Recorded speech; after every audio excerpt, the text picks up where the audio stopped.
کائنات کا نظام بھی کچھ اسی قسم کا ہے، یہ ورلڈ کا ایڈمنسٹریشن بھی قدرت کا کچھ اسی طرح ہے کہ پوری کائنات قدرت نے بنائی ہے مولکول سے، ایٹم سے، ایٹم بنے ہیں مولکول سے۔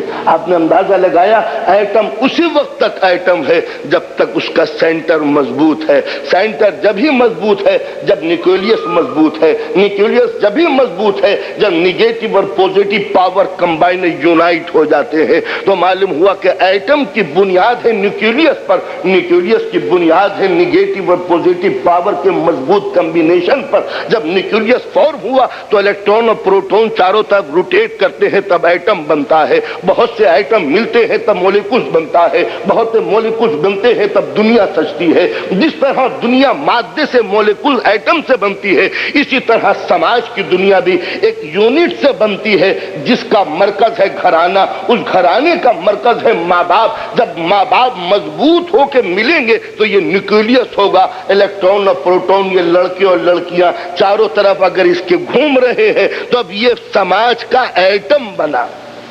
جتنا سماج کا ایٹم مضبوط ہوگا اتنا ہی سماج کا مولکولز بھی مضبوط ہوگا، جتنے مولکولز مضبوط ہوں گے اتنا ہی ماحول اور سماج بھی مضبوط ہوگا۔ لہذا اسلام نے سب سے پہلے زور دیا ماں باپ اور کے اتحاد ذہنی پر، ایک فکر، ایک سمجھ، ایک عقل، ایک دینت، ایک قتلت، تاکہ جب ماں باپ مضبوط ہو کے گھر کو بچائیں گے تو بچے، لڑکے اور لڑکیاں چاروں طرف اس سے روٹیٹ کریں گے۔ اس کی بنا پر ایک ایسا معاشرہ جنم لے گا جس میں کوئی شگاف پیدا نہیں ہو سکتا۔ لیکن اگر یہ نیگیٹو اور پوزیٹو ہی کو توڑ دیا جائے تو سنتا ہوں کہ جب ایٹم ٹوٹتا ہے تو ہیروشیما برباد ہو جاتا ہے۔ تو اسی طرح جب یہ سماج کے ایٹم ٹوٹے تو پھر سکون کہیں نظر نہیں آتا۔ لہذا سب سے پہلے ضرورت اس بات کی ہے کہ سماج اور سوسائٹی کے اندر ایک گھرانہ مضبوط ہو جس کی بنیاد محبت کے اوپر رکھی جائے۔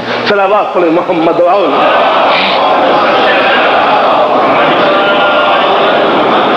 تو لہذا جس وقت